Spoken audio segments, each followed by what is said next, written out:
Greetings, my fellow divine co-creative celestial beings of the now. I read that in a book. Anyway, hello. It is Planet Collingwood. My name is Monty Dean. This is Studio A here on Revolution Radio. And here's another thing I wrote down, which is fantastical and awesome, and everyone should know it. It's from Pinky, from Animaniacs of Pinky and the Brain fame. 11 is a fancy way of saying 1 teen. There you go. So I think I've set the tone of the show. Big thank you to Tony, and also known as AKA Why Not, and the chaps. If you enjoyed the last 2 hours, please go to the website, donate what you can, click on the Patreon button, go to the Zazzle store, buy some t-shirts, cups, mouse pads, all three, and use them all at the same time. Use the mouse pad as a coffee table type of coaster, but it's really big and you can have friends over all looking at your t-shirts. See, marketing. I'm terrible at it. And then pop into the chat room and hang out and chat. At the moment, there's 26 chatters, and I think 2 people actually typing. So, score. And if you want to join me, it's Monty_Dean. Just send me a message, and I'll determine if I can add you to the call or not. Preference. For I realize this is my show, and I have the power, and I have tens of people listening. So, really, I'm not going to risk much.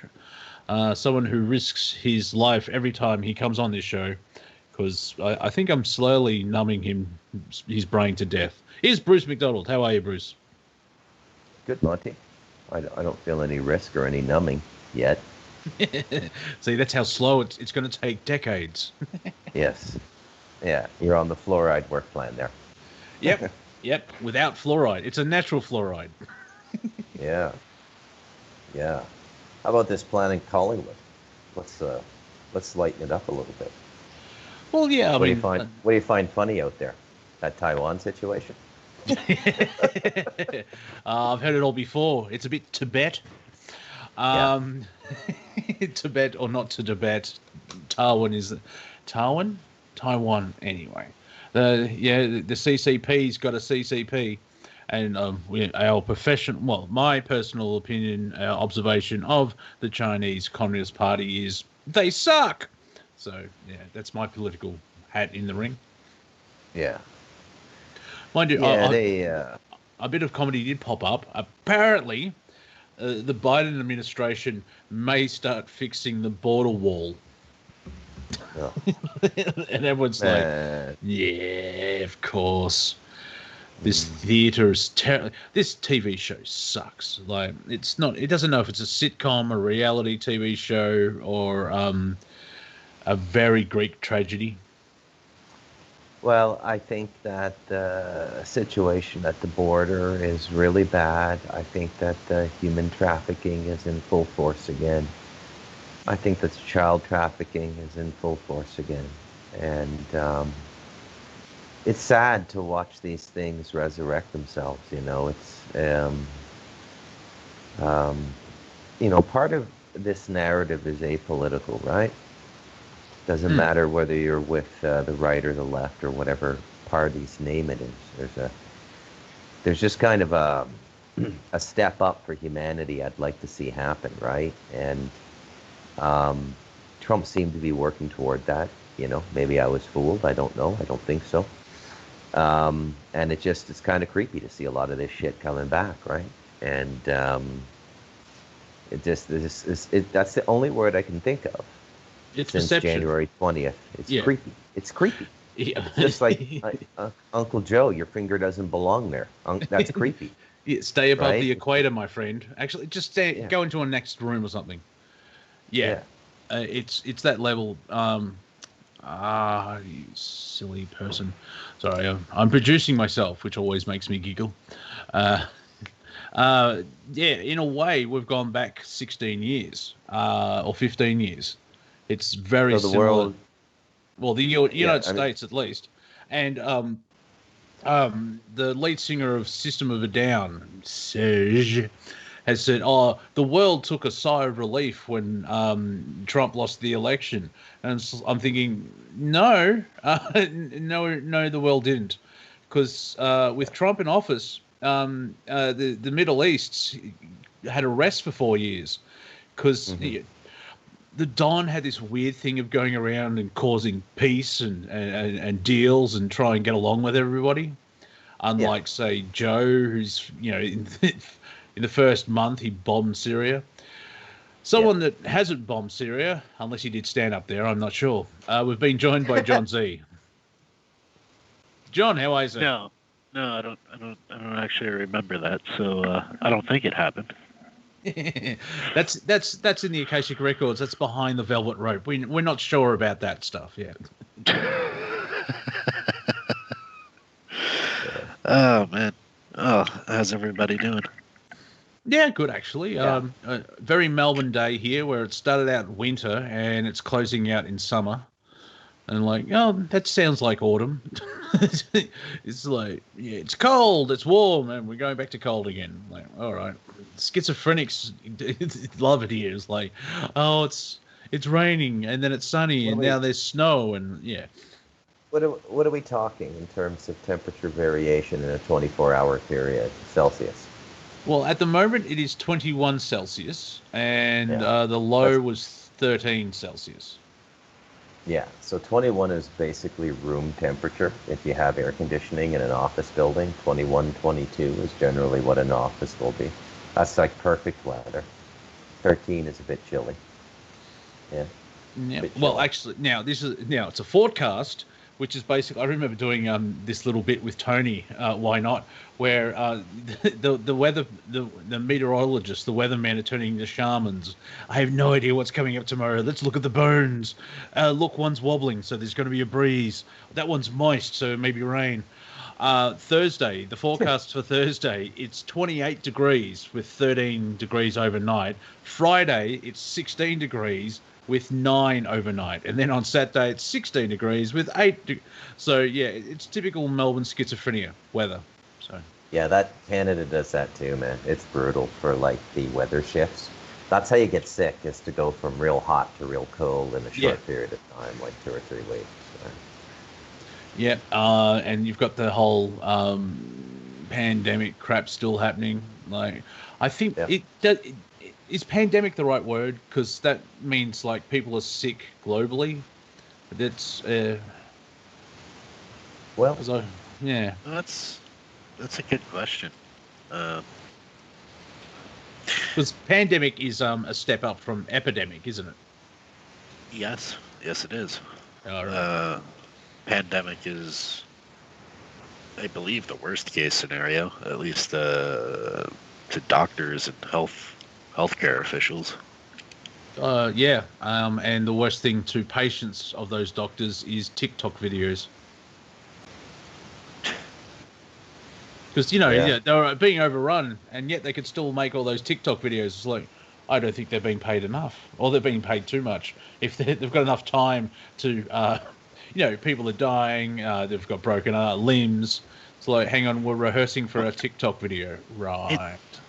Interestingly enough, last couple weeks they've really made a push for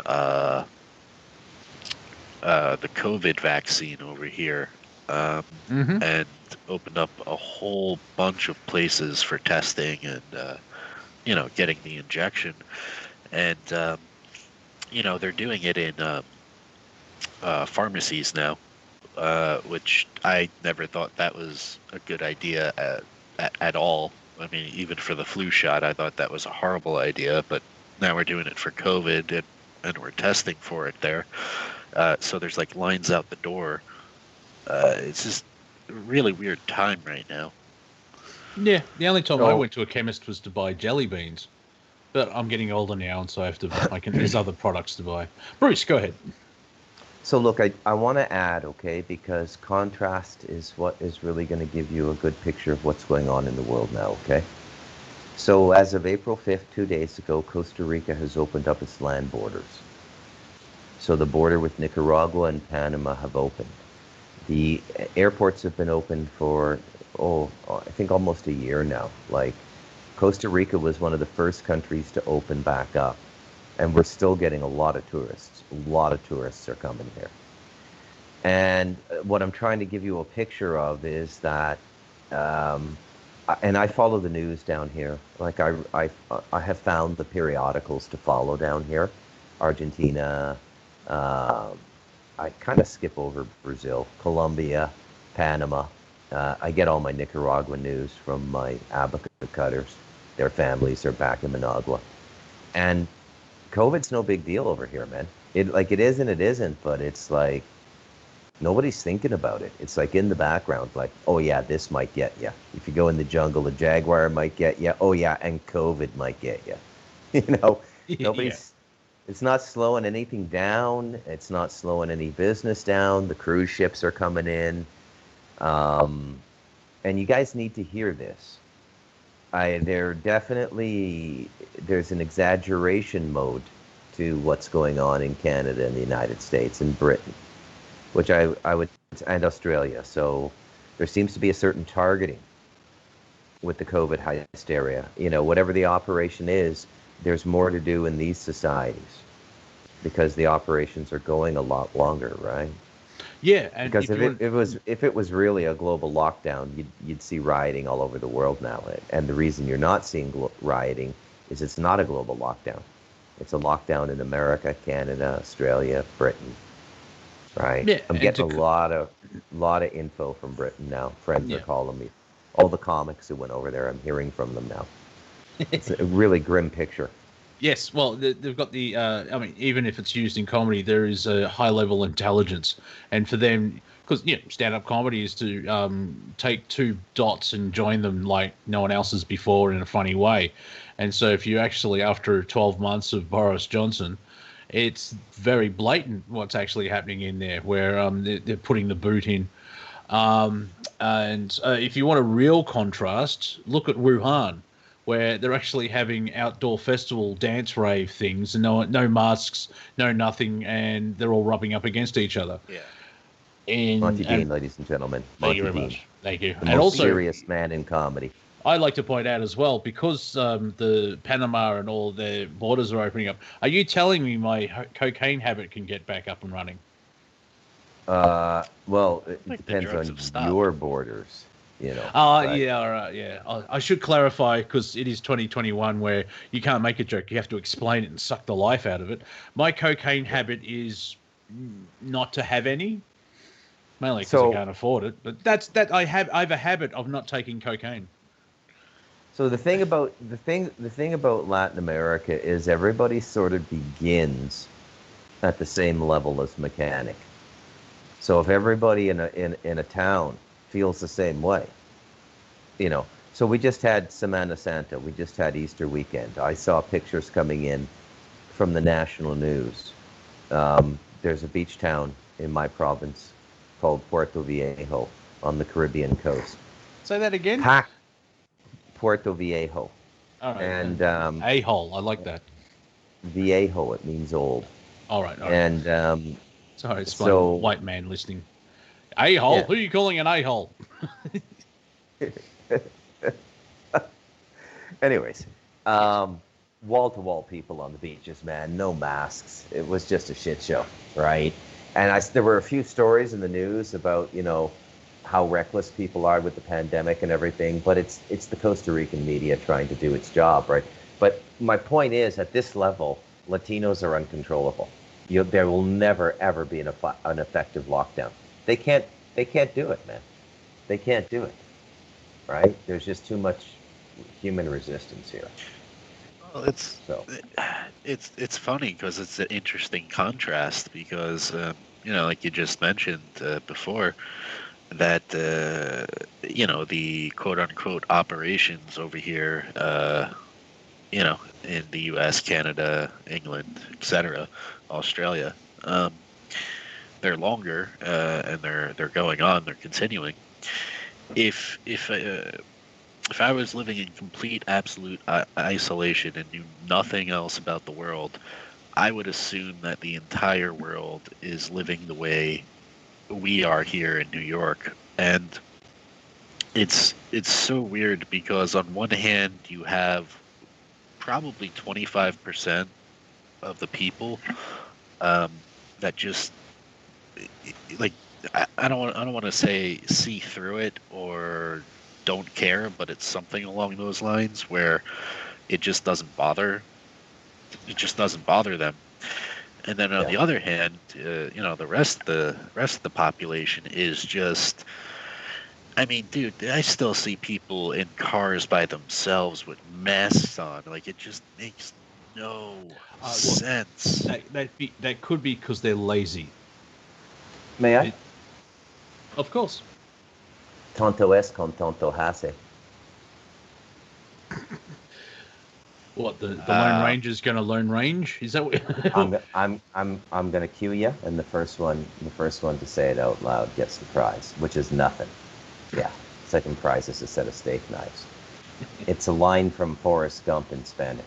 Oh, yes, of course. Hace. What is it, Monty? Well, because you've mentioned before, stupid is as stupid does.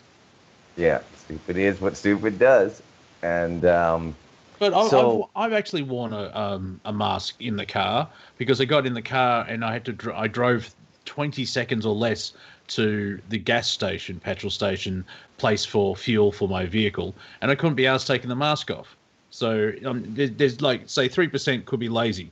The rest of it is, I have no idea. Do you wear a condom when you go to sleep? So anyway, go ahead. Yeah. Why would you wear a condom when you go to sleep?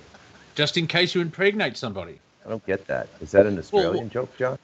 Why would you wear a mask inside an empty car? Oh, I get it. That's a good one, Monty. Yeah. Sorry, I'm a little slow on the uptake there. For those playing at home, it's nearly midnight at Bruce's house. That was an analogy.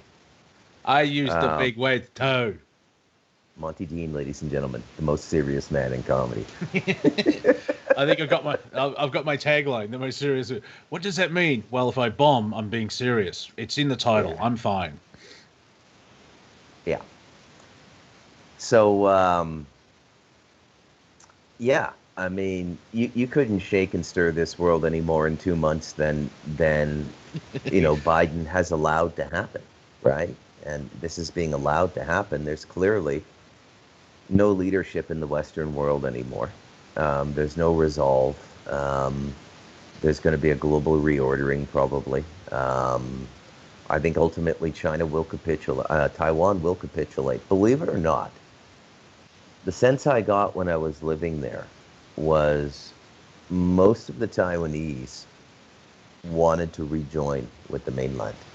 And when you ask them why, they would say, because we're all one people. Very straight up like that, because we're all Chinese, we belong together. And they do have that sense of racial and people unity, right? So I can't see any big military conflict coming up there. What it is a tremendous loss of face for the Biden administration, right? Because, if you're friends with somebody diplomatically, they don't make you look dumb on the world stage. And I think we're seeing quite clearly, not in how it's being reported, but just by the events that are happening, that nobody takes this shit show in Washington, cordoned off behind barbed wire and concrete, this shit show in Washington too seriously on the international stage. I think America's become a clown show.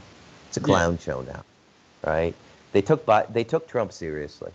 It's a clown show with Biden and Harris. It's a clown show. Very. They'll beat up some innocent and powerless countries just to torture some, just to let everybody know America's back and to keep up appearances. Because those Democrats, those vegan liberals, they really like to blow shit up. They really do. It's a strange inversion in their consciousness. Oh yes, peace, love, and moonbeams, kill, kill, kill. Interesting, a bit of comedy from Australia. Our Prime Minister, something's happening with the vaccine bottles in Europe. They've been held up, forgotten, or something else like that. And I read the headline, and the headline was funny enough for me. The Prime Minister, they haven't gotten back to me. I'm like, right, you're the leader of a country that's paid for all of this vaccine stuff, and you're being ghosted. What? Yeah. What? That's an interesting reality that we're in. I mean, Biden, you can understand because he has no idea what reality he is in, And like even Putin's interaction with Biden was perfect, where he didn't kick a man down or anything else like that. I wish him well. Would you like to do on-air debate? And that was his response. Yeah, I mean, it's all about recontextualizing the public debate now, so people can have a chance to maybe speak to a greater good. It's very hard to get up on a soapbox and lecture about the moral behavior of Beijing. And I do think COVID is economic warfare, because a lot of the pharmaceuticals, most of the pharmaceuticals, are produced in China now. Now, that doesn't mean that they're the majority shareholders, but they have working relationships with all the big chemical companies and pharma companies in Europe and the United States, because China produces very smart and very capable people for about, a quarter of the price of a Western European or North American salary. So they have all this stuff, and this is definitely a boost to production in the pharma world. Like, vaccines are primo. I don't know how much. I wonder what the price is for one wholesale to a country. I'll bet you it's like $200 a vaccine. Now you do the math. You do the math. If you have 30 million people to vaccinate in Canada, do the math on how much that's costing, right? So you jump up on your soapbox and you say, China is practicing economic terrorism. And then you don't realize we did the exact same thing by counterfeiting AAA bonds on the international market in the subprime mortgage bundling package. So not only that, America is the country that set the rules for how this international market is going to operate itself, right? Most securities exchanges take their rule from the SEC in the United States, and because they invented the market, right? Yeah, and the leaders, and also it's that classic thing of, well, they can do it, so can we, and that's how corruption spreads. Yeah, so this is the world we're in now. It's just completely out of control, and the new mantra is just reduce corruption, right? Everybody, and the only way for us to do that as North Americans, without being culturally insensitive and pointing at other cultures like China, is to do our own house cleaning and hope that there's Monty Johns and Bruces in China, in Japan, in Germany, who bring that same sort of moral rigor to an examination of corruption in their societies. And just try our best to lower it, man, because there's no moral standard anymore. And we may come to resent that. Liberalism is about destroying all man-made dogmas and standards, and that's what their version of being free is. I think they're starting to see the fallacy in their lack of a theology now. That how do you keep a society moral, right? And, I think the baby boomers, especially with what they started in the 60s and everything, every generation since that one has doubled down on the debauchery. The drugs are harder, the sex is weirder and more rapey, and it's just gotten darker and darker and darker as we go into this liberal freedom and free expression when you're young. Horseshit. Yeah, but it could be a reflection subconsciously as well, because you have freedom, and so you join the dark path. But it's not really a freedom, because there's that false reality that the media puts out. Like, if you don't tell someone what President Trump actually achieved, they'll go, well, that's a good president. You say it's Trump, oh, he's evil. The not the fix, but the spell is, he's evil, he's racist, he did nothing good for America. And Biden has proven to be a worse president in less than, is it 2 months, 2.5 months, however long? Yeah. Like losing, it's either between 11,000 to 40,000 jobs for the Keystone Pipeline, because towns survive on, if you have 5,000 workers, they go to town and spend money and everything else like that. You've got more so I think the United States was independent of foreign fuel / power for the first time in December 2019 since, was it 1957? Mm-hmm. And since then, gas has gone up 20% per gallon. Way more. Oh, yep. And oh, Trump's racist, and he wants to keep people coming from Mexico into the United States. What an evil man! And Biden gets in, and here we are in less than 2 months. There's a border crisis, and they're actually going, oh, maybe that Trump guy had an idea. Yeah, it's that ridiculous. Comical. Yeah, and it's that. Yeah, go ahead. It's the final measure between the liberal concept of reality and the true reality. And look, a person here is the final end run in the dramatic arc of the hypocrite. They bump into themselves one day and realize they're living in a world they helped create but is uninhabitable, and they evacuate it and leave everybody else there. That's what they do. Right? Mm-hmm. It's going on in California now. There's a massive exodus. I talked to Jimmy Jean off air. Like, California is, I don't know what they're going to do to repopulate that place, man. Are the Mexicans going to take over? There's been this in New York, man. Yeah, there's been this tremendous sense of abandonment in the American system. Like, not only does the world not take America seriously as a force now, it doesn't seem as though America takes America seriously now. It's like everything is cheapened somehow. And I think it's part of what I would call the Trump effect. We're just beginning to grapple with what 4 years of that guy in office did to the collective consciousness. And it changed us. It changed the way we're seeing Biden now. And, the contrast couldn't be any more apparent. I don't see how any late night hosts can repair this presidency. Biden-Harris. I mean, they do every night. They manage to stitch it together and support it somehow. It's amazing how broadcast television is just there on all levels. The Jimmy Fallons and all that. And I mean, come on, they must know it's full of shit now. Yeah, they must know. It's that obvious. I mean, I saw a meme of Kamala Harris. I don't trust Kamala Harris because she's a person of color, which is code for not white.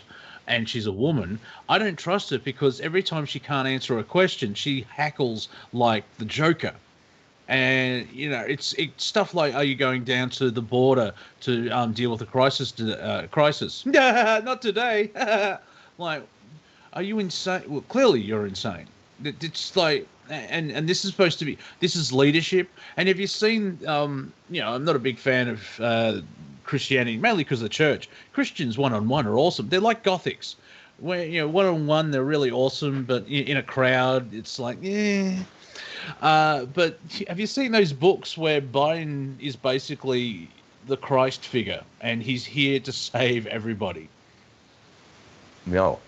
Oh, where are these being sold? The airport bookstores? I think so. It's just like the covers, and apparently, Joe Biden is the second coming of Christ. I thought it was bad when people thought Trump was. Now, also, we're all one. So you need to clarify. We could pick on Trump, but it would get lost in the din. And like he's not infallible. He's not a god. He's a human. He keeps proving that. Just look at any press conference. But the thing is, you can see the hypocrisy and the bias from the media, where Trump used two hands to drink a glass of water at a town hall type talk, and CNN spent 23 minutes on it. And Joe Biden trips up the stairs 3 times, and they spent 10 seconds on it. You can see the way that the hypocrisy where Joe Biden could probably kill a small baby and eat its entrails while in the Rose Garden. Everyone's like, la, la, la, la. But if Donald Trump said castle instead of castle, he should, this is the end for the Trump administration. He can't speak. It's that level. Yeah. Yeah, but you're touching on something even bigger there, Monty. It's much more disturbing when you think about it. It's the way the American mind has been captured. They don't realize it. I do, because I live outside of North America. And that is a captured consciousness. The Americans were convinced Trump lost them prestige abroad. And they're now convinced their international reputation is secure once again with Biden and Harris.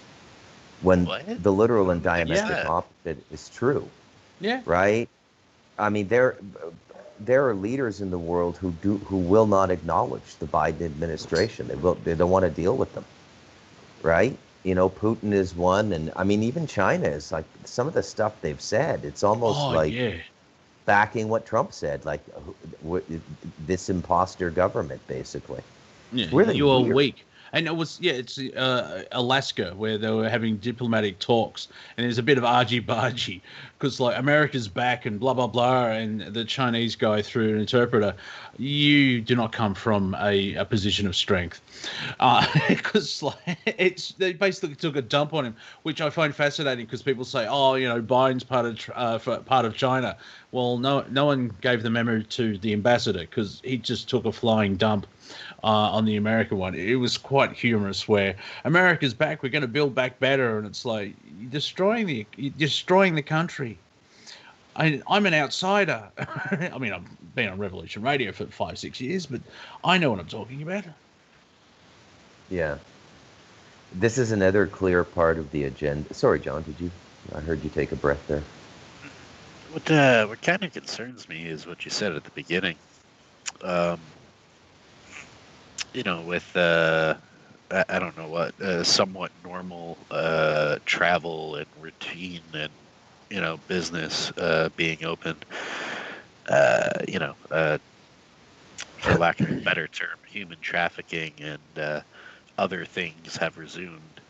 What actually really scares the hell out of me during this time is because we have, I don't even know what to call it. We'll just call it a puppet government at this point, because that's not even a proper word for it, because it's worse than that.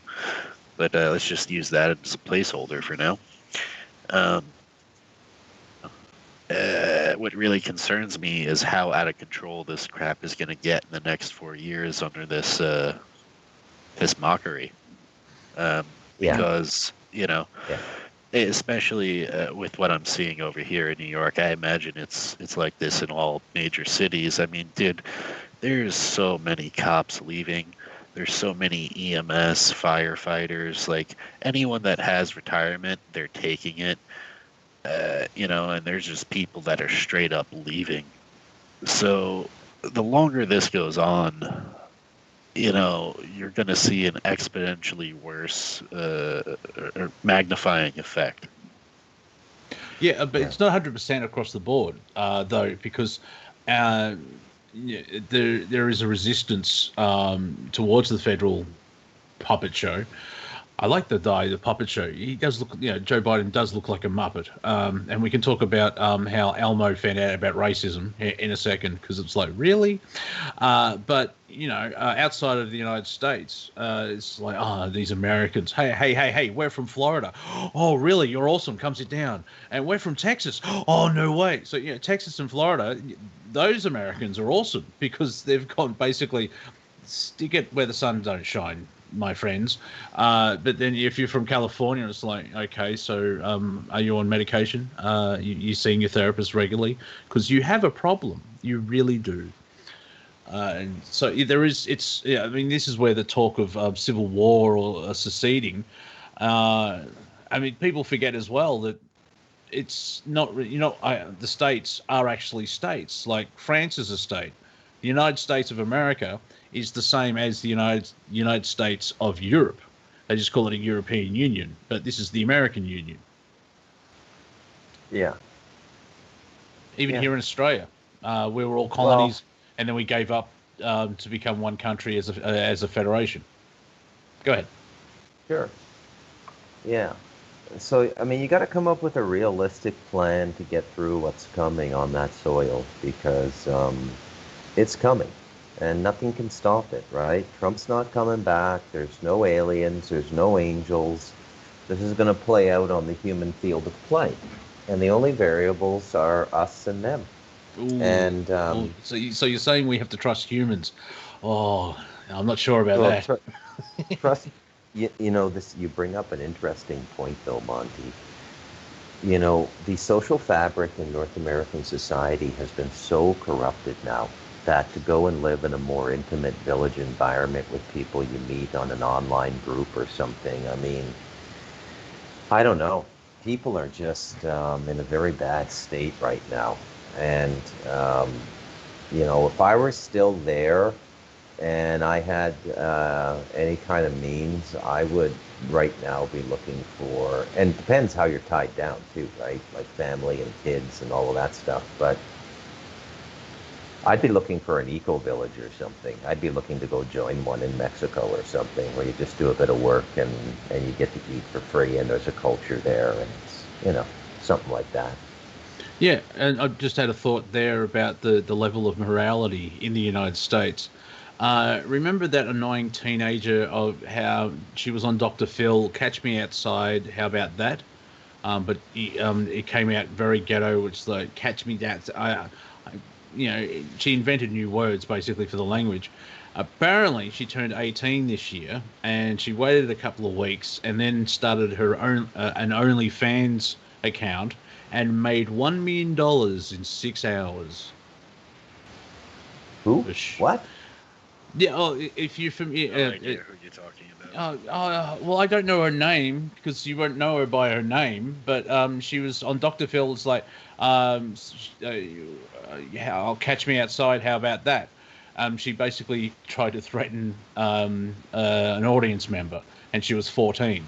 However, that's her claim to fame, and she turned 18, started showing her bum on OnlyFans, and made $1 million in 6 hours. Yeah, that sounds about right these days. I'm convinced, or goddamn I'm convinced. Hippies, goddamn hippie legacy. Free love my ass. You tell me the hippies didn't start this shit. Because they got some splaining to do. Well, it's not really free love if you make $1 million. There's an exchange of energy there. That's just pointed out, like, why is the birth rate lowering? Because people would rather give money to complete strangers over their Instagram account than actually leave the house and meet someone and fall in love and create life. Yeah, there's no such thing as free love. If there was such a thing, that we would have found a tribe somewhere in the world, South, Central, or North America, that was practicing polymorphic family building, and we've never found it. It doesn't exist. I just like the idea of South Central, and I want LA. I'm like, yeah, it depends how much crack you've got. Not polymorphic, polyamorous family building, and it doesn't exist. So it's nowhere in the human record. There, it's just I think it's just some whack job mind trip people get into when they think about the Garden of Eden too much. Yeah. Well, and now, like, I mean, YouTuber, there's the glorification of that, of like, you can make millions. Yeah, 3 people have done that. There's 3 million people trying to scrounge and get monetization, i.e. me. And then also you've got the big tech locking down, where I happened to catch Stephen Crowder's latest show today because of the time zones. Yeah, it is today. It was Wednesday. It was Tuesday. Friggin' time zone. Anyway, he basically got banned or shut down for spreading misinformation about COVID by reading actual information from the WHO website as well as the CDC website. That's 4 days old, and it's like, well, it's not misinformation. This is what they're putting out. It's more of like, you have an agenda and that they're trying to clamp down on narratives. And that's a lot of people are walking away, which I think is part of the old system's cracking, because they don't have the energy on it anymore. They're not harvesting the energy, where it's like, do you watch CNN? No. I throw things at the TV when I'm in an airport. Does that give you an answer? Yeah. Alrighty. Kind of lost my thread there. I'm not convinced of this. I know this, but I'll just say I'm convinced of it for the public's sake. Monty, when you mentioned that person, whoever the hell they were, they put on a fan site or whatever and earn money. Look. Long story short. Can somebody explicitly explain that story to me? Because I'm not getting it. It doesn't matter. Just move on. OnlyFans is basically a personalized porn site where if I actually have OnlyFans, I can make videos and film clips of anything I want, and mostly it's attracting young women putting things in things. And because she's famous because of the Dr. Phil episode, some people found her attractive, and so they waited till she was legal. And because of her fame, she earned $1 million in 6 hours. Wow. Okay, I get it. Get it? Yeah, okay. All right, moving on. So, how do I say this? All right. So as we've gone on over the years talking about stuff, it should be obvious at this point that a lot of this isn't an accident. Meaning the way stuff is structured, the way things are set up, the way certain things play out. You're so cynical. Come on. You expect me to believe somebody could plan this? You're so cynical, John. Not all of it. Absolutely not. Absolutely not. There's an agenda, but not plan. You're actually sounding a bit optimistic and naive so far, but continue.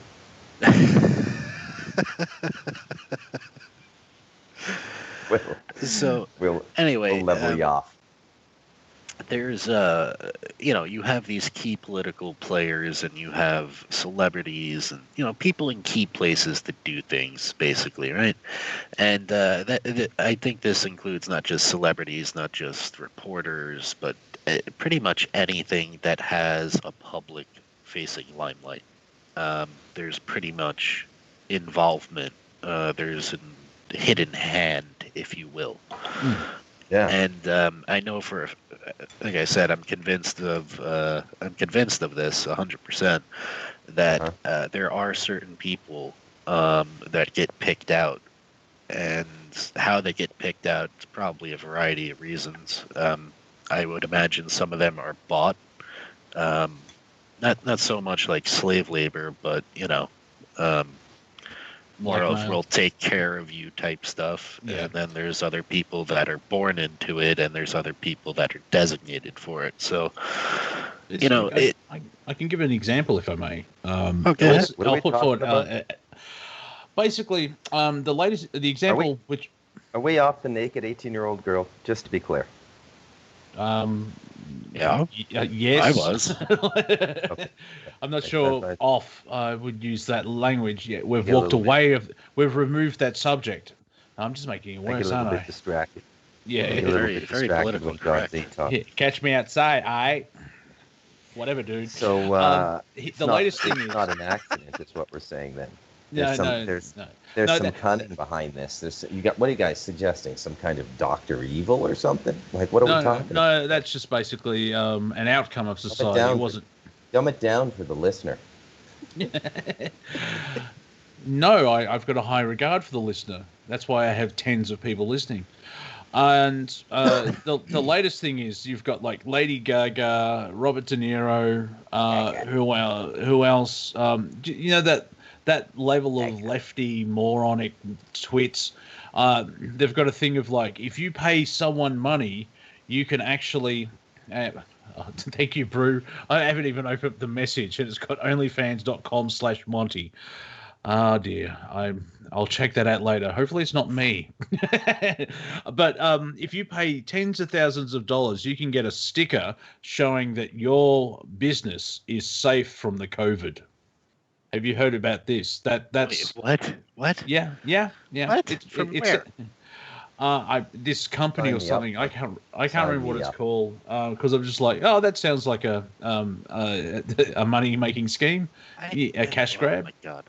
Yeah, money well spent, Monty. That's peace of mind in a bottle, Monty. You can't buy that. Wait a minute, sticker for $10,000.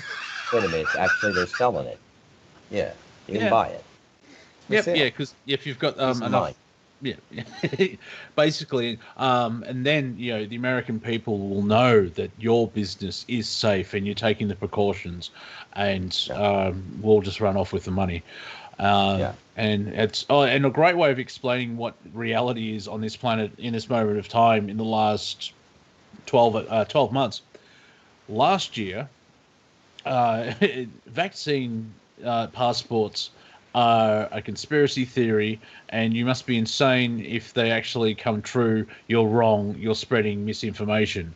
And this year, vaccine passports are real, and if you don't like them, you're a conspiracy theory, and you're wrong, and you're spreading misinformation. We're at that level where a 4-year-old's like, I can see this. Like, people with autism are like, seriously, dude. This is why the aliens won't land. It's like, I thought you said these are the best of the best in the galaxy. They can be. Not right now. They can be.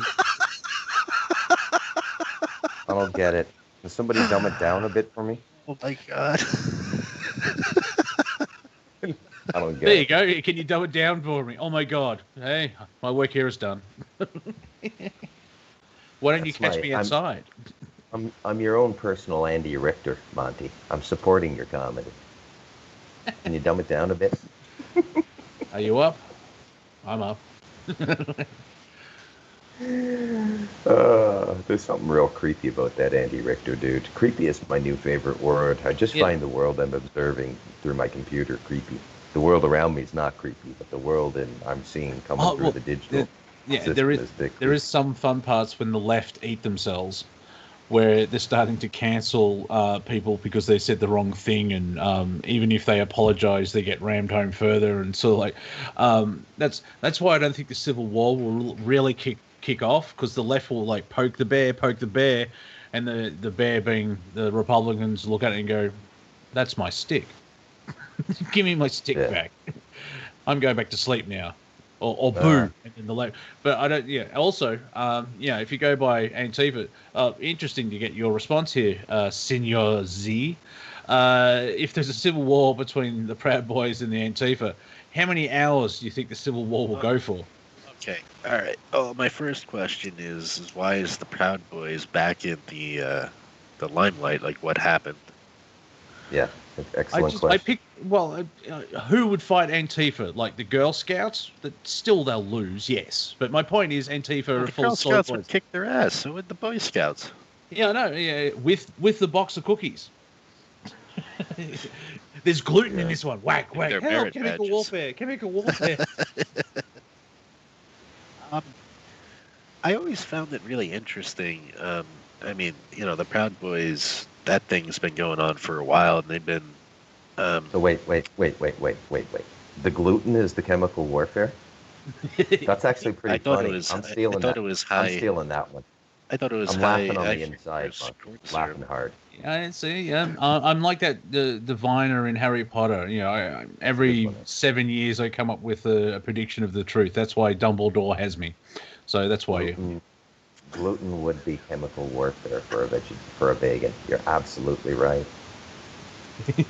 Yeah, like Bill Hicks is an Englishman walks into a bank. Right, give me all the money. I have a soccer ball. For me, it's you walk into a hipster cafe. Right, give me all the money. I have a gluten caramel bun. Oh no. Yep. But yeah, I always found it really interesting, how the Proud Boys, mostly undeserved attention, mostly. Sorry to interrupt, but the leader over here. I got to go first. Oh shit! I forgot what I was going to say. You go ahead, Monty. Welcome to Planet Collingwood. The leader of Proud Boys, like the Proud Boys are white supremacists, and they're racist and they're evil. And we're going to talk to their leader, who was half Cuban, I think.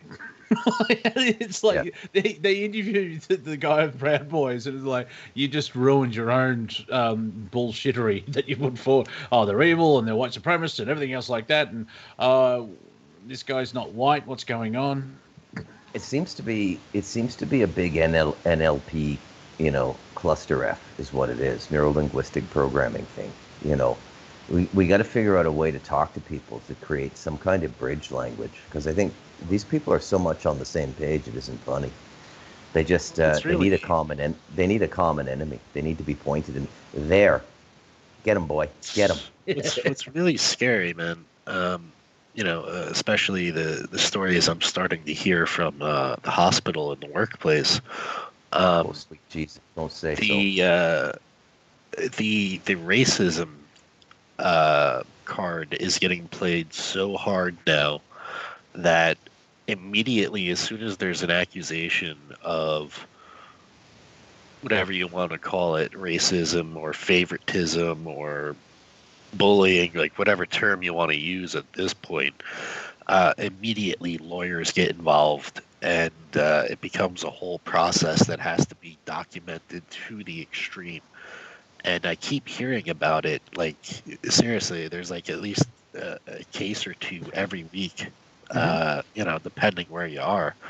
And it's getting to the point like where I'm like, I can't believe that we're doing this, and I just can't believe it. Like we're trying to go back to forced segregation by choice. It sounds so crazy. Oh yeah, and I can give you an example of the level of stupidity that apparently, because I'm a white man, I cannot use black people in GIFs on Twitter.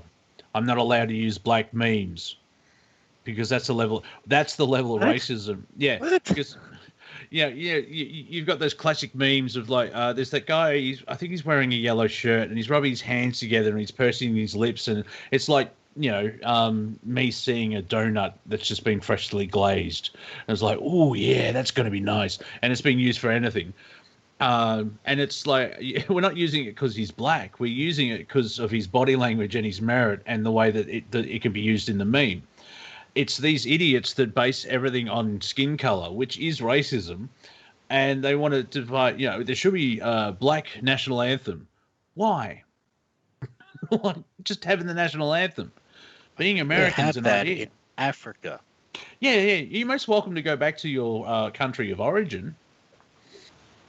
Yeah. See, I don't want to do that because I'm from England, and that's an interesting place right now.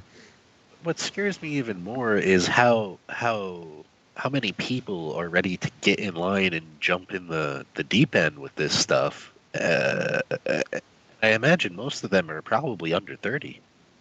Oh yeah. It's you've got the university educational camps pumping out all this strange stuff where, as I said, a friend of mine's learning philosophy, and she's like, "Wow, that apparently, I've said it a couple of times that aliens are a mass delusion of society."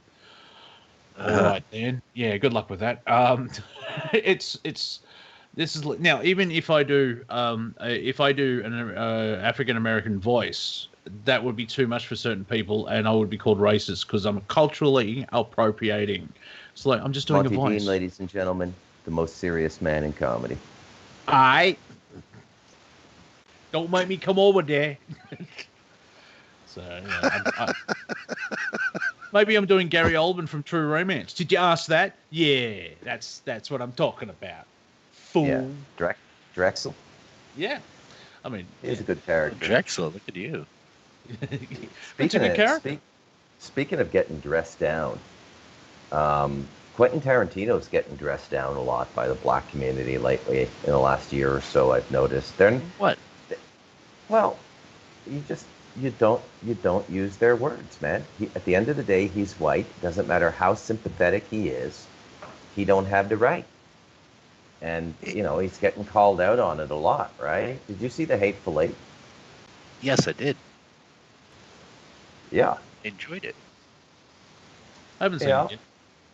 It was a good little, whodunit, the butler with the candlestick in the pantry. Yeah, it was a Clue episode with a lot of racism and vulgarity, but I did enjoy Django, and you'll love this. Yeah, I was about to say that. The only reason I watch Monty. I'm here. Monty, let me finish. Monty. Let me finish. No, you can't go on. You said Django. The D is silent, Monty. Oh yeah, I'm an artist. I'll read it how I like. All right. I saw Django And the only reason I saw Django was to see Leonardo DiCaprio do that smile in the meme. That was the only reason I saw it. And it's only 3 frames. I mean, the rest of the film's great, and it's made well, and, half of them are... Tarantino does an Australian accent, and I can see why he's not an actor. He's a really good director. Yeah. We'll be back. I'm going to mispronounce other names. I'm not sure how, though. But you're listening to Revolution Radio on Planet Collingwood.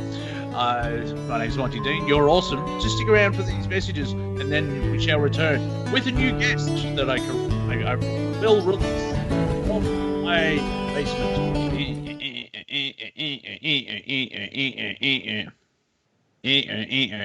Sorry. Way too much fun. This is Planet Collingwood, and my name's Monty Dean. Welcome back to Studio A here on Revolution Radio. If you enjoyed the last hour, I know I did, but I give time, and also I'm broke, so I can't help the station out monetary wise. But you can, if you want to give a couple of shekels here or there, $1, $5. Everything helps. Just go to freedomslips.com and or revolution.radio and click the donate button or the Patreon button and help us out just for one expensive cup of coffee, where you should just buy the beans yourself and do it at home, making a family affair. You can put your marshmallows in. You can get your own name right, not like Staff Bucks.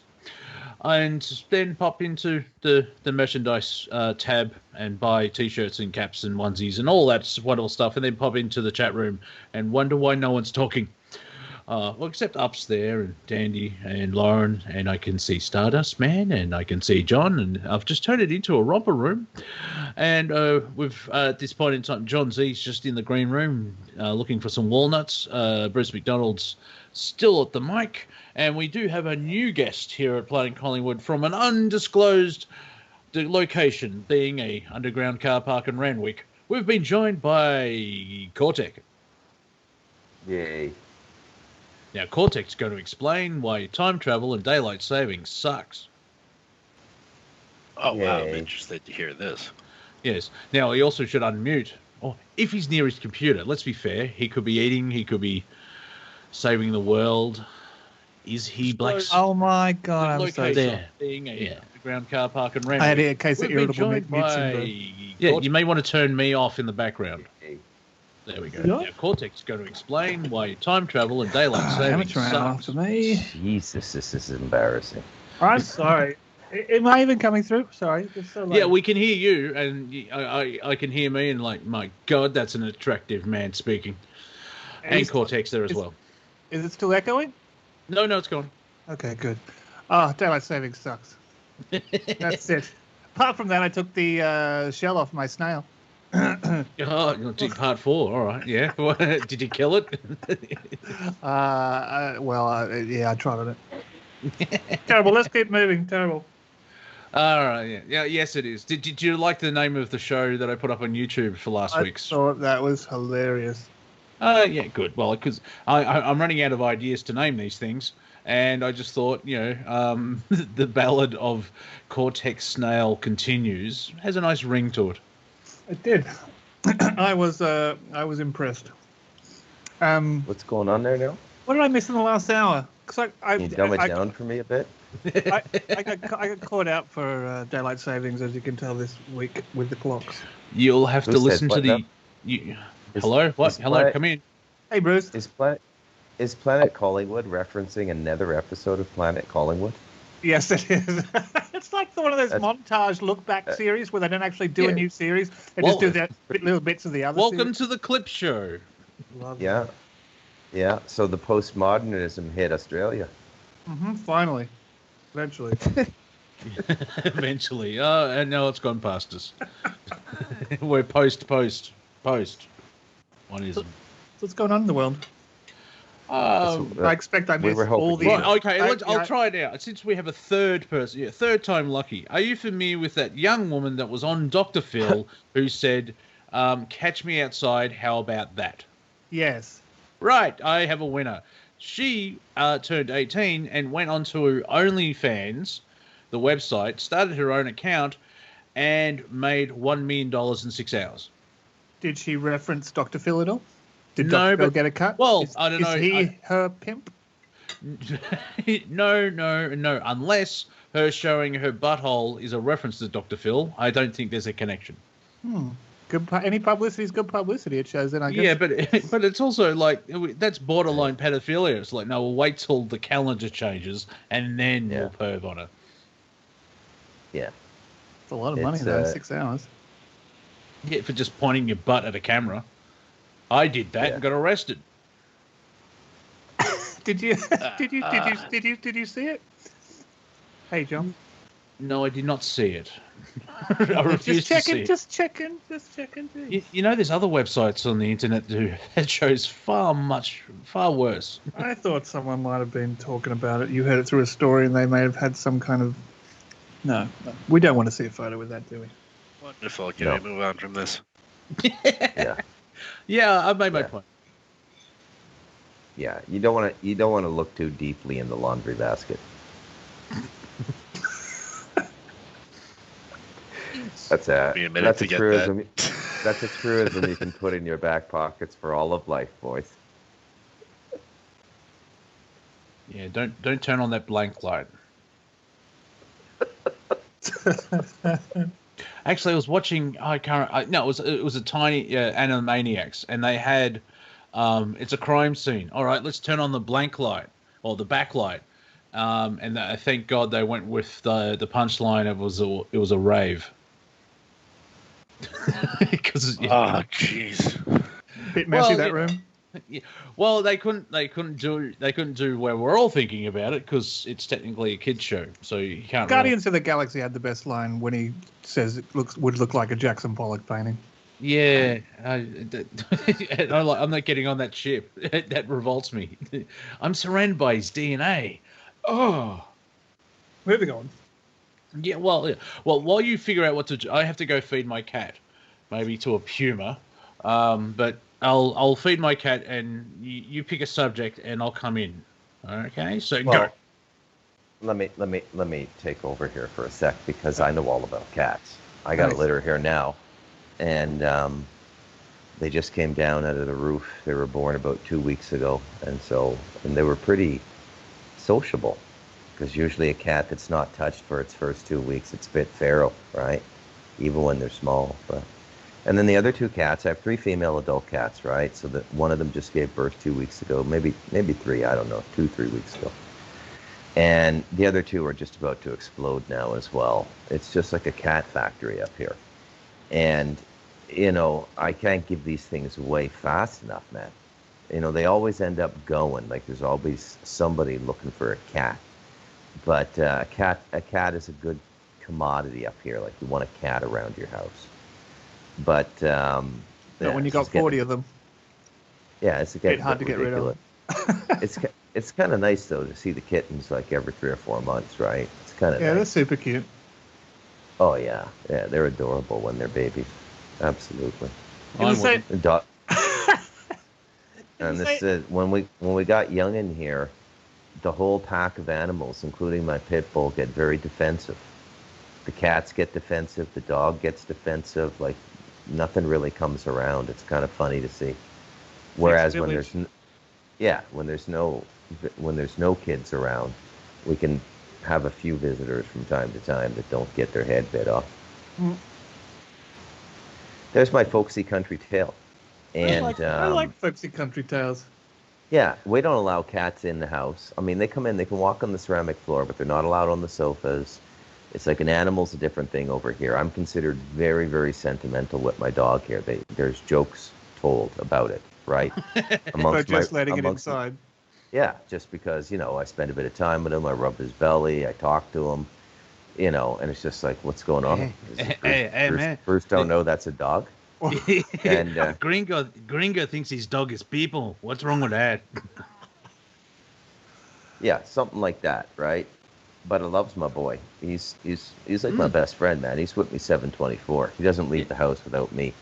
Hey, baby. So the bonding is incredible. Like, yeah. But so that's my cat story. I got kittens here all the time. They're super cute, and if we feed them twice a day, which we shouldn't because they don't hunt then. But if you don't feed them twice a day, it's just like, wow, they really catch a lot of stuff. Like you just go, wow, I did not know all that was out there. Do they bring a lot of it back for you?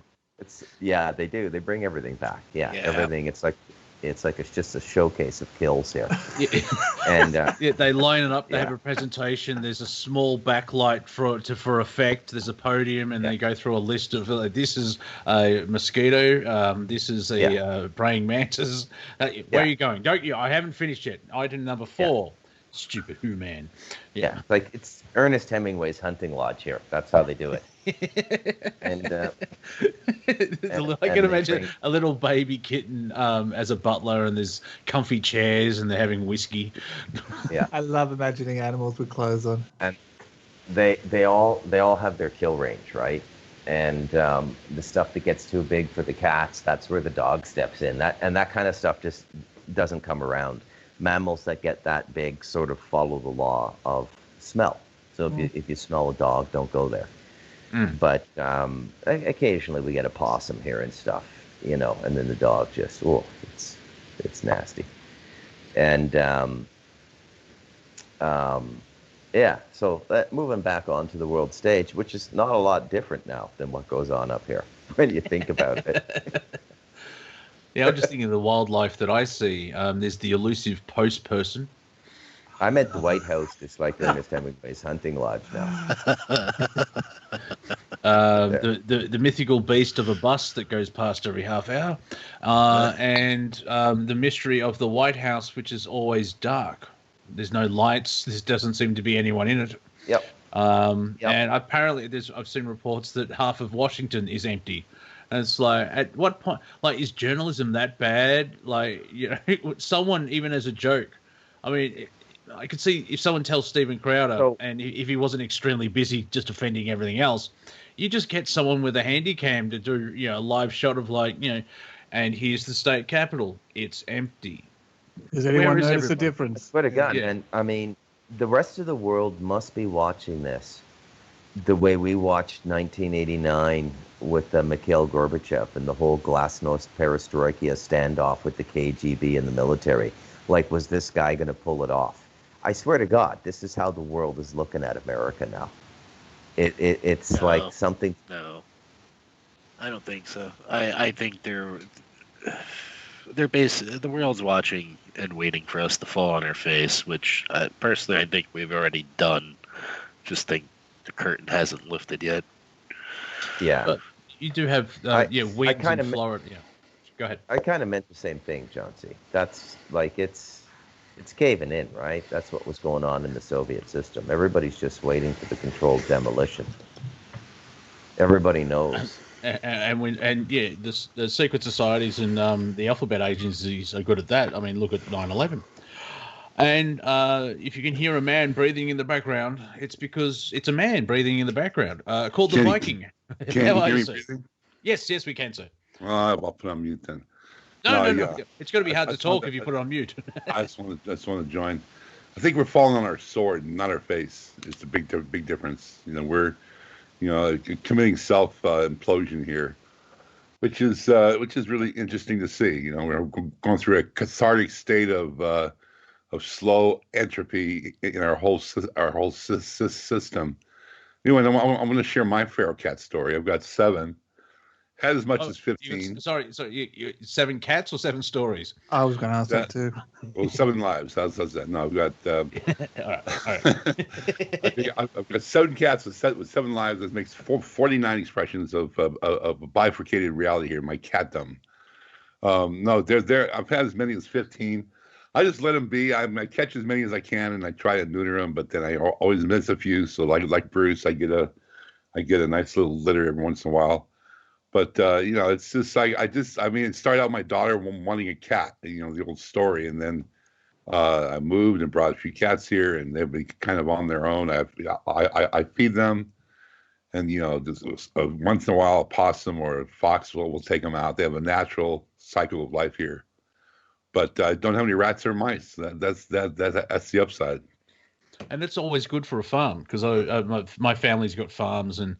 I think they need a cat because when you've got a barn and a large amount of ground, those, I've seen 400 mice just go, oh, look, human, and run away.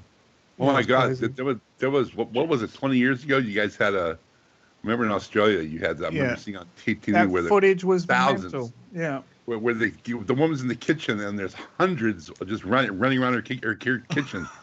What was that all about, man? That was ridiculous. I don't know, just freakish. Politicians or something. Bruce, you wanted to share. Back to the barn and the floor was moving. The floor because there's so many mice. Yeah, Bruce, you wanted to share. Yeah, no, I'm all good, Monty. You're all in? He's all in. I'm good. I got nothing on my mind right now. I could go back on the cats, but I think that would just bore people. But yeah, cat. Once you get used to living with cats, but you gotta stake your territory with cat. Now, the way we keep the cats in order here is with the chancletas, with the sandals. You got to get really good. You got to get accurate within about 20 feet, right? And you just gotta, boom, because they go for the cat food all the time when it's not their feeding time and stuff like that. But yeah, they're nice to have around, and they're extremely. It's a very moving event to have a litter because the mother is more vulnerable, more trusting, more affectionate. You got to give them a little extra food because they're feeding, and it's kind of beautiful, man. I got 2 baby horses here now too, like born in the last 2 weeks, and they're walking around with the mothers and everything. It's really beautiful. Typical 4 legs showing up. Look at me. It's been 2 weeks. I can walk around. Nay. Cheeky little. Nay.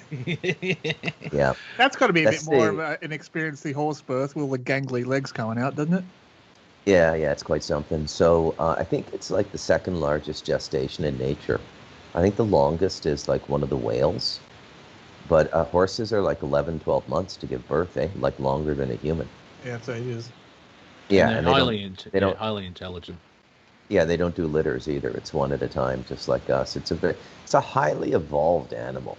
Like the level of emotional intelligence in them is just when you're around them all the time, you say, "That fucker, does he know what I'm thinking?" It's just, I do yeah, like Daryl's calling in. I'm going to bring him in. Okay, I remember a Far Side joke, which it's seared into my brain, where it's when horses were introduced to America, and they're all standing up on their hind legs, shaking hands with natives. Hello, how are you?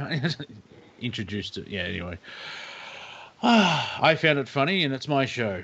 I love Far Side, dude. He's great. My other favorite is School for the Gifted, where he's pushing on the pool door.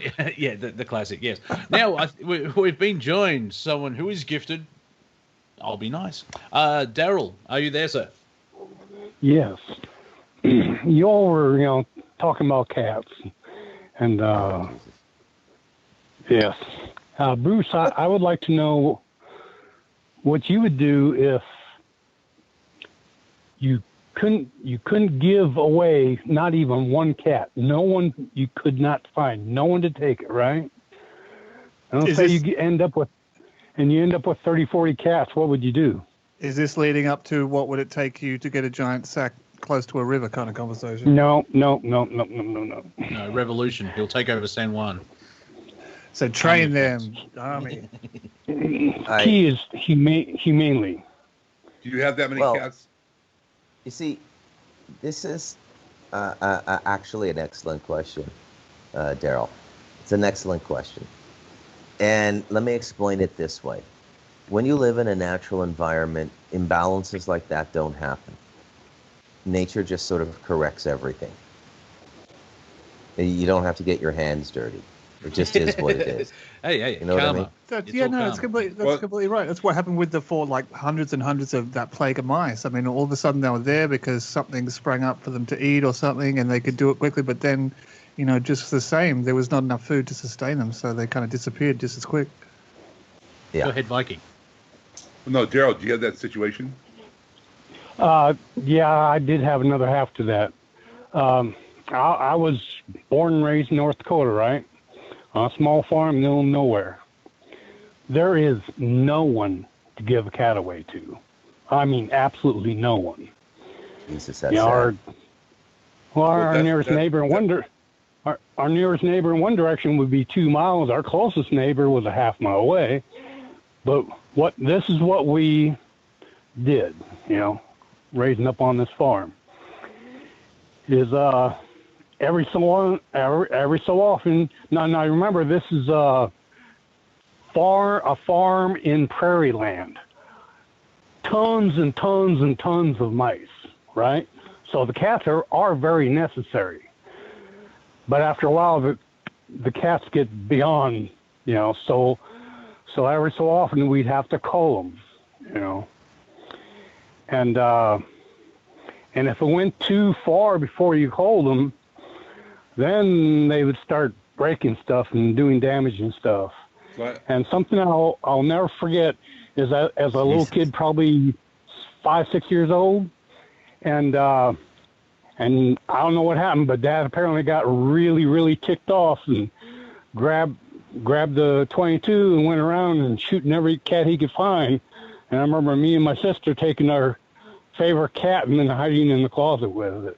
Yeah. Jesus, Daryl, you just blooded this round table, Yeah, man. exactly. Sounds like a scarring Well, event. I mean, it's real life. People need to have their eyes open. Part in an elevator. Hi, Kevin. All right, stop. Everyone stop. Viking, you go. So I got a situation where I got up to 18 cats. I called the Humane Society, and they sent out a special envoy. We set up traps for over a month, and we trapped every single cat and clipped their ear and got them neutered. And that's what you have to do. You have to make sure that the females are neutered. I missed one. And so this is why I have one mama still that has litter now and then. But I have, I'm the situation where I was able to give the litters away every time she has one. But when I had 18 cats, as I said before, where I live, there's a natural course where they got sent out naturally by the natural predators. But so I'm down to 6 or 7 cats. Now, I had an interesting situation. My original cat, my original Tom, I feel violated. I call him Panther. Showed back up after 7 years. He's back around now, which is kind of cool. Where have you been? I don't want to talk about it. Where's my tree? But he came back to retire. My walkabout went for a bit long. I'm back. Where's my blanket? Leave me alone. I've only got one cat, and the only condition of taking the cat on, apart from I'll look after this cat, is desex it. And so the cat was desexed, and then I received the cat. I have one more story. This is my naivety back when I first moved to this county in '87. I was with a family that had litter cats, and we posted it on local media. We have free cats, and this Asian family pulls up with all the kids in the car and the mom, and they come and look at the cats. And say, we'll take them all because we have all these kids. I had no idea that they took them to eat. Oh, Jesus. This has just turned into this round table's a horror show. Is it? Yeah, where's my Eddie? Where's my Eddie Victor? Where's the comedy, people?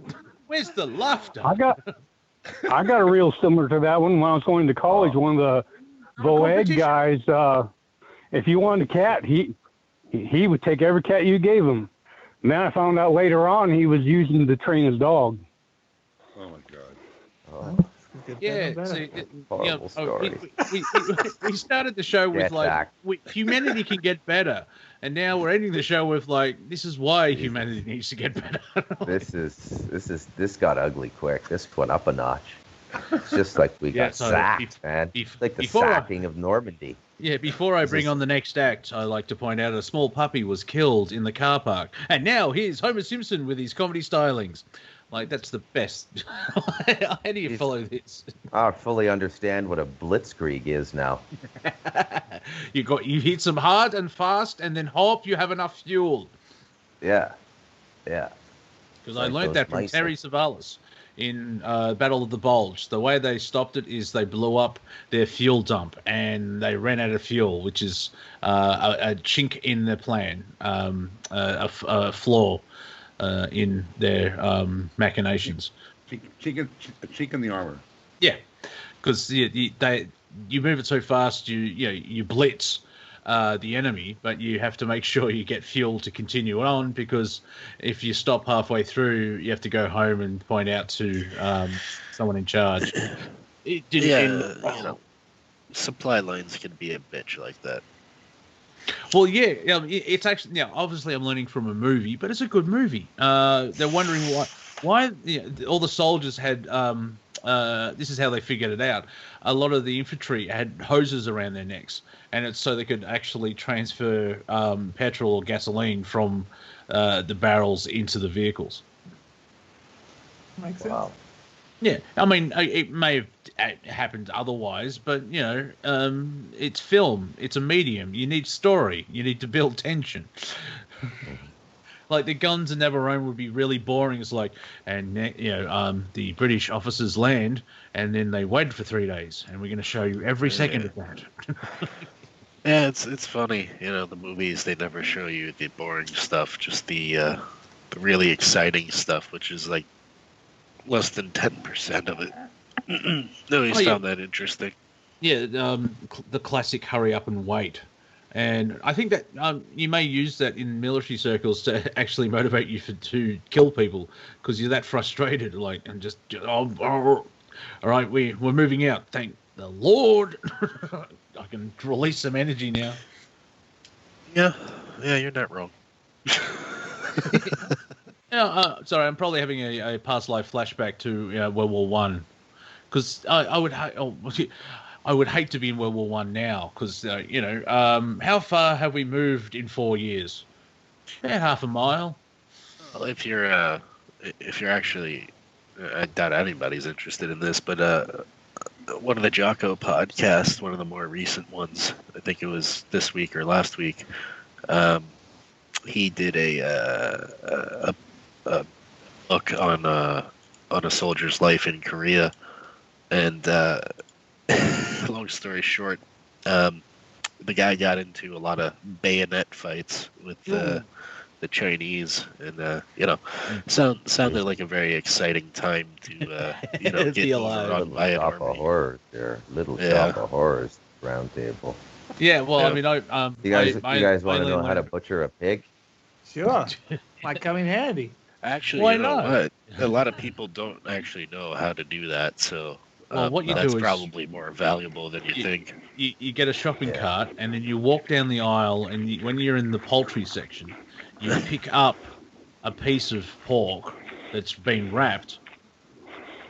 Is Daryl? Who's sharpening a knife in the background? That's kind I of apologize. I thought I was on mute. No. It was like, let's talk about killing a pig, and then I hear this. Shh. I'm doing it right now. I'm getting ready right now. Be very, very quiet. He's cat hunting. Dearie me. So yeah, the insanity of everything. What was it? I can't remember. We've gone all over the place. Spot on there. Aztecs, Spot what's on. going on there? Let's remove hearts from thousands of people, and then wonder and Aztecs. wait for an eclipse. The classic loosh harvest, isn't it? Yeah. They're a motorcycle gang that controls vast swatches of the border now. You asked, I answered. That's all I do. I'm here to serve, Monty. I'm here to serve. Excellent. So, how's everybody doing on the round table? Daryl, what's going on there in Arkansas? Tell us about the positive vibes ripping through that town. Well, I posted a link in chat today that Arkansas becomes the first state to ban surgery, hormones, puberty blockers for transgender youth. Yeah, I think they have to be 18 to do that now. Well, that's the only thing. That's my only issue. Is like get through puberty and then make a choice. Yeah, I think You that can't sounds let sensible. a 3-year-old choose. I want to be a girl, and then next day I want to be a fire engine. Like, how you gonna? Like, yeah. Well, the first time they tried to pass it, the governor vetoed it. Well, of course, because they think it's everything's overblown. And like, we're here for trans rights. Well, wouldn't that fall under human rights? Because I've got this weird idea, right? This reverend chap, king. He was a king. He's related to a king. He was a junior. Had this strange idea of judging people on their character and merit, and not just their skin color. That's the weird thing. It brought it up on one of the comedy shows with Bruce's friend Alan. that Ryan, I can't remember his last name, but he's done videos of. There's a classic 2-minute video of racists and wokeists are saying the same thing, and it's Monty kind of. Dean, ladies and gentlemen, the most serious man in comedy. hey, remember to tip me. Try the seal. I found a punchline that makes you funny despite yourself, Monty. I'm here to serve. And he's all in, ladies and gentlemen, and he's up. He's all in, and he's up, and he's here to serve. Yeah, he's my sleep is all whacked. I got up at like 2:00 in the afternoon today. You have no idea how you can sleep in an earthbag house. I think I could go 24 hours straight. I do. It is so. It's like you're in the womb of the earth, man. You just like you don't want to get out of the bed. You sleep, you dream, It's just magical. Have you broken the 16-hour record yet? No, you got the record, John. John slept here like he was in a coma. Yeah, you wake up. Well, what time is it? November? No way. I'm serious. I woke up. I woke up while it was dark. I've done the reverse of that. I've gone into deep sleep and I've only slept for 20 minutes, and I wake up and like my brother came in. It's like dinner's ready. It's like no, you do my round, do my paper round, and I realized I've only been asleep for 20 minutes, not 12 hours. And that was in the 80s, ladies and gentlemen. That's when time really meant something. Now it's just it's it's irony. That's what I like. I'm actually glad you brought that up. Is it just me, or does anyone like really actually notice a difference with just time in general? Because if I go back 20 years, even a little bit longer, I don't know if it's because of all the digital equipment and signals we have beaming out cancer and crap over here, but the flow of time feels so much different now. It is. It was up before. I'll then follow on Viking. Before the lockdowns, time was wibbly wobbly, timey wimey, hardcore. Where I was feeling it then, where a day would feel like 3 hours, but a week would feel like 8 months. Is that strange duality going on where that day was really long, and then a month feels like, hang on, wasn't Christmas last week? Viking, you could probably explain it a bit better. No, time is bifurcating. In other words, we're splitting densities here, and time is literally folding in on itself. And a lot of it has to do with the human resonance, where we're experiencing life at a faster pace, and because of the faster pace, days are flying by.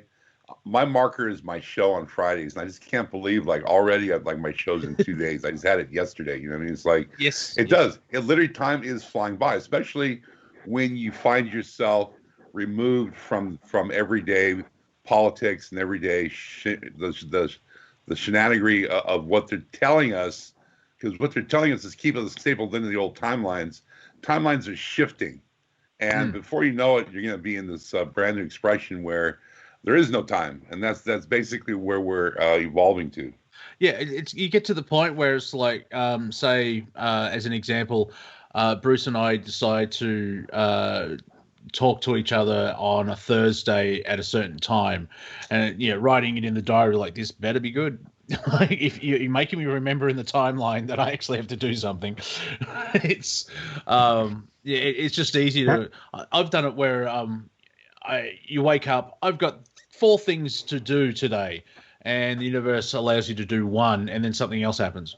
It's fascinating to see what's going on. Now, everybody knows that the older you get, the faster time moves over.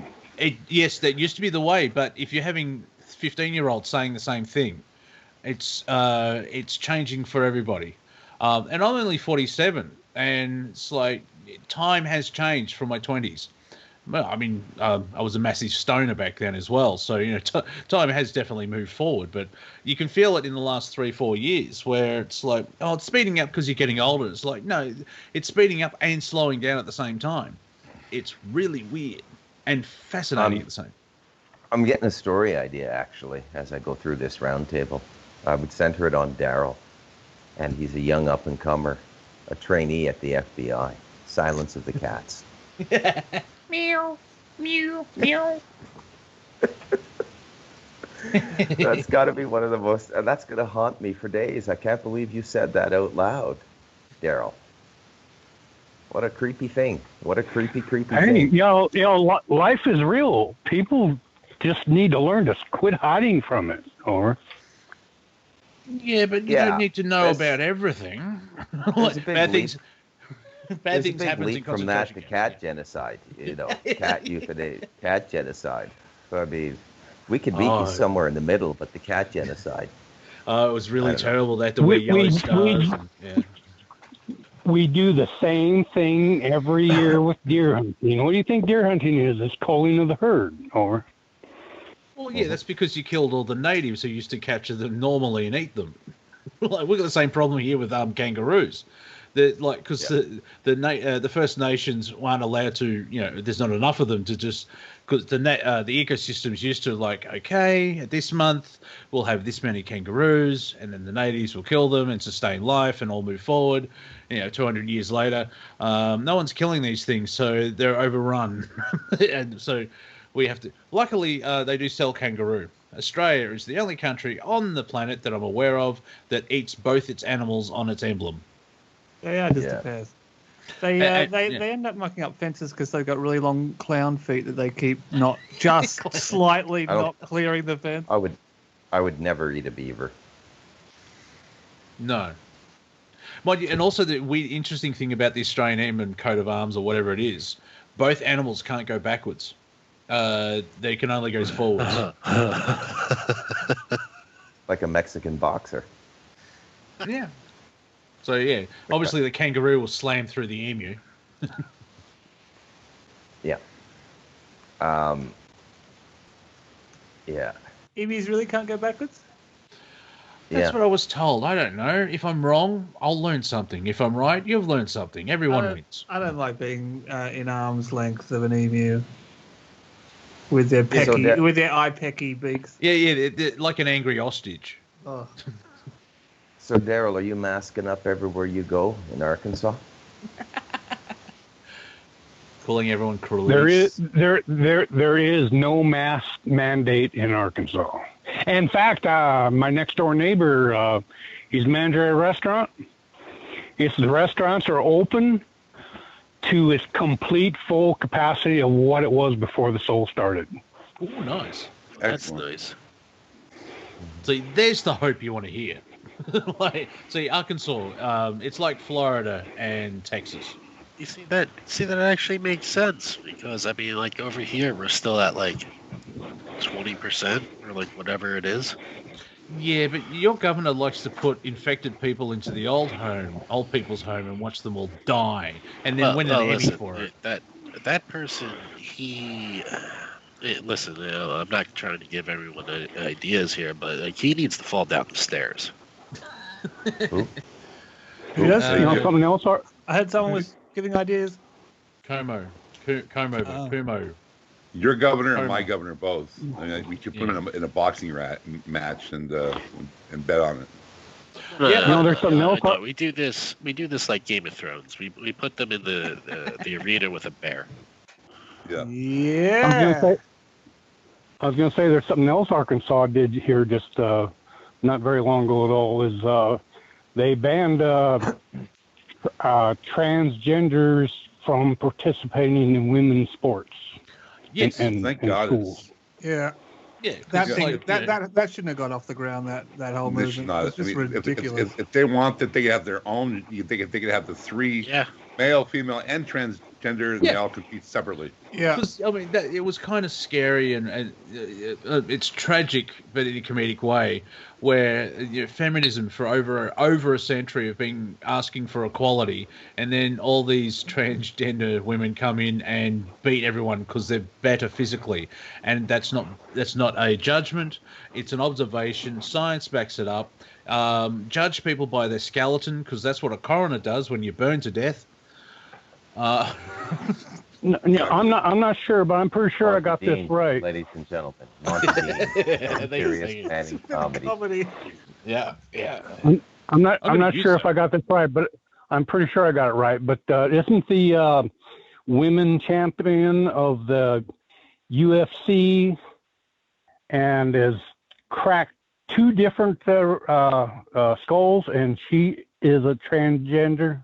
Yes, yeah, cracked the eye socket, which I find fascinating because it's just basically a hole in the skull. So what damage it's because they were born biologically as a male, and they have the mechanics of a male body, which from hundreds of thousands of years ago, we would be sent out from the cave and beat up things that are trying to kill us. Meanwhile, the women would keep the cave clean and raise children. And that's not an order, ladies and gentlemen. That's what we did because that's how nature works. Now, the thing is, people who actually do the traditional wife thing. It happened here. Cortek, you are aware of this, that happened in Brisbane. A woman actually put out on Facebook or Instagram, I love waking up before my husband, making him breakfast and looking after the kids and sending him off to work with a packed lunch. And a TV show or a radio show instantly jumped to, oh, clearly she's been brainwashed. They couldn't handle the idea of, some women want to actually play the traditional role of a wife, not a stereotype, but, they want to be a mother and they want to have, do things one for of them. those fundamental things called, children in as a human experience. Yeah. Yeah. Now, the twist here is, you should be allowed to do that. It's if you want to be in CEO, you should be allowed to do that. But it's not one or the other. Like, you can't let people you're not allowed to have the old traditional things. Like, well, yes, you can, but I also support if a woman wants to be in MMA, like, bold move. But sure, beat up some female. That's such a pansy way to go about things, though, with the sport or boxing. Just to have to win by going into a just doing it that way. It's just so wrong. Yes, go ahead, Bruce.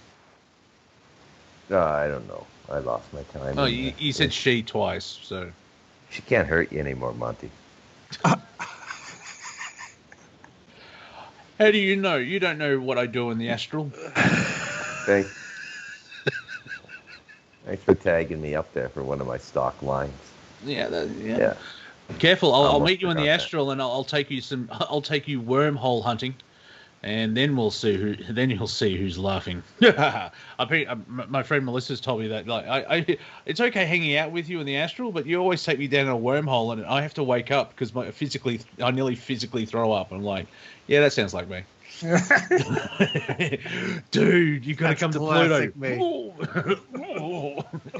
That was way too fast. Suck it up. Acclimise. I think I've invented a word. I think that's a word, isn't it? Yeah. Is it not? I don't know. I'm just being serious. Monty D, ladies and gentlemen, the most serious man in comedy. What? A lot of wordsmithing going on down there in Australia. A lot of wordsmithing. Well, yeah, apparently it's racist to be called a blacksmith now, so, I have to evolve. What? Metal person. Metal. Don't want to offend the Smiths. Yes, yeah. We'll go see the metal person. The horse needs some shoes. It's made of metal? I can't say metallurgist.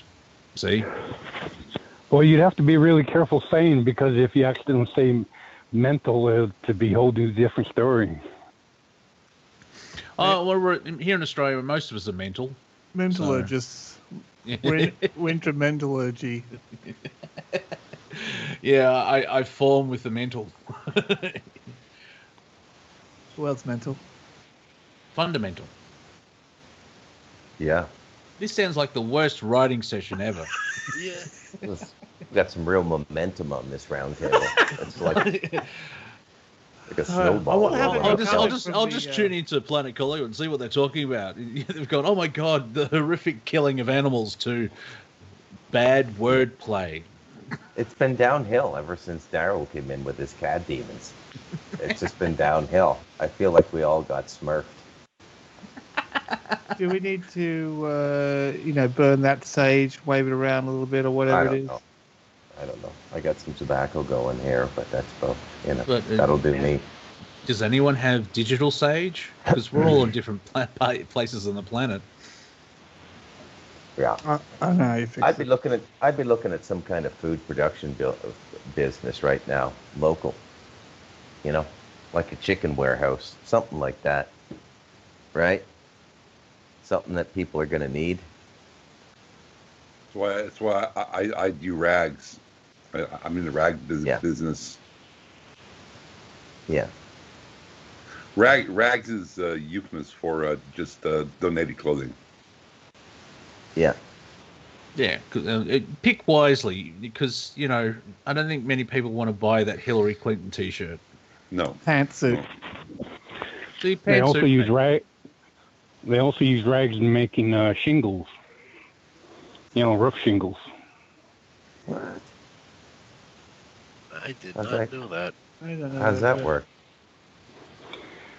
I used to live in a town that had a shingle manufacturer. They mainly use cardboard, but sometimes they'd use rags. Of course, fiberglass ones I never liked rough in the house with those ones that were had fiberglass in them. It makes me shiver just thinking about fiberglass. I always mix up roof shingles with the disease shingles, and my brain goes, "Nah, sorry, we're jammed. Reboot," and I lose everything. The whole topic feels like getting your ball sack sandpaper. Doesn't feel good at all. Let's move on. It's fundamentally terrible. Yeah, not pleasant at all. We just got smurfed. Yeah. The great line from our Ford Fairlane, The Adventures of Ford Fairlane. Talking to her is like making love to a cheese grater. At the start, funny, but mostly painful. I was gonna say right quick. When you see a 3-tab shingle, that little part that's punched out, you could go over there and you could buy that stuff by the ton. And if you had a dirt driveway, you could put that down and it'd pack down just like a asphalt driveway. Over. That doesn't sound real good. See, I'm still stuck on disease roof thing. I like to walk barefoot, and I'm going to be walking on old shingles. Oh yeah, I went for a walk on barefoot, and geez, my soft weenie roast type of feet hate anything sharp. Don't do it. Sorry, Bruce. Give it 3 weeks, and your feet will toughen up, man. I know. Yeah, but we're going into winter, and Melbourne winter is like, I like having 10 toes because if I go out, it's 8 degrees Celsius, and this little piggy died and had gone to heaven. Walking barefoot is barefoot. As a youth, that's the reason. If I try and get a tennis shoe, I'm 10.5, and I have to get like a 5E.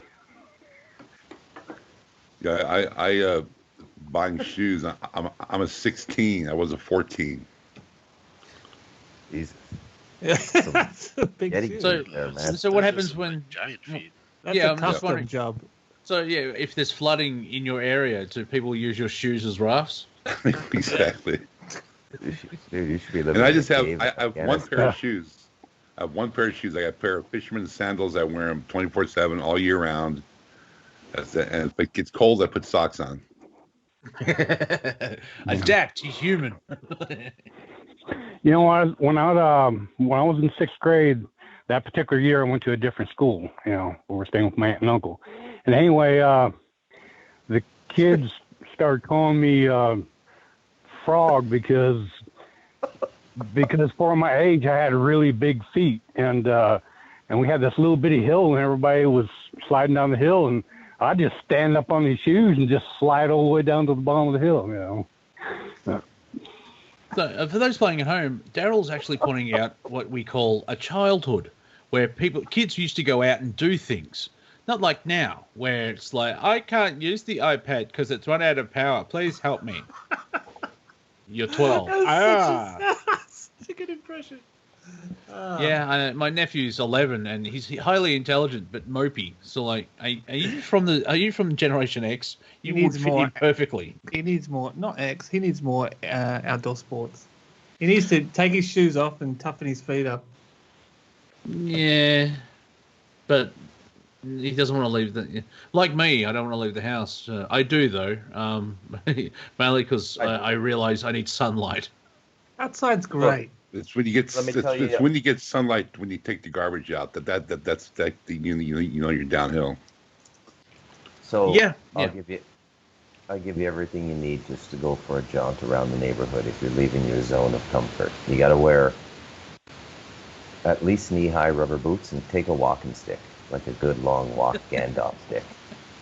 That you'd be amazed what those two things can deal with anywhere you're walking. Knee-high rubber boots and a big long walking stick. And that's for snake bites, by the way.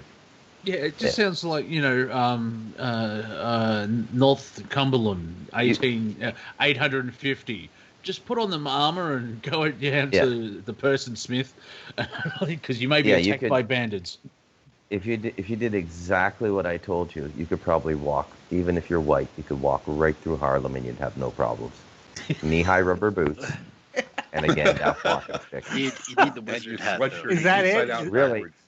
What I'm saying is, what is practical here is universal, because this is the center of the world. If it works here, it's going to work anywhere. Yeah, right? I will also recommend maybe a t-shirt, some shorts. Yeah. Just not knee-high boots and a stick. Well, I was wondering I would think the wizard hat is a prerequisite to walk through Harlem if you're going to do that. You're going to have the stick. The rubber boots keep the magic off you. It just reminds me of that great scene from Die Hard 3. That great scene from Die Hard 3 where Samuel L. Jackson goes, call the police. Why? Someone's about to get hurt. Yeah. And they show Bruce Willis wearing that sandwich board with an expression on it. I'm not going to say it on air. You should watch the film. Actually, watch all 5 films and see how the quality really drops off by the 4th one. Funny enough, I just watched that. That's how the British say something without saying something, folks. They're sneaky that way. Oh, yes. Yeah. To quote the drummer from Pink Floyd, it nearly got that bad. We nearly said something. Well, we're not saying that. We're not saying that sandwich board out loud. We're not crossing that line. That line is firmly etched. Yeah. That line. That's a Trump border wall line. Wall of China, that line. Great Wall of China. Not a Biden We're not gonna, wall. Not going to talk about that sandwich board anymore. No. From Die Hard 4. Die Hard 3. Die Hard with a Vengeance. You got 2 minutes. We have 2 minutes. Viking, can you let people know where they can find you on the internet? No, you don't have to dox yourself. Don't go that far. I'm on Revolution Radio Studio A at 11 a.m. Pacific Standard Time on Fridays. The Galactic Interstellar Council down the rabbit hole. This week we'll be discussing the theory of quantum light and sound as our new binary system. Who else? Thank you, Cortek. Where can people find you? You've learnt that daylight savings happened. Yeah. So you won't be an hour late. Yeah. Anymore until it happens again a year from now, whatever. Yeah, till October. Yeah. I'll be here. If I'm not here, I'll be there. Ooh. Somewhere over there, nowhere, here, there. Bruce can be found on top of a mountain in Costa Rica saying, I'm Rex, bow down to me, oh mighties.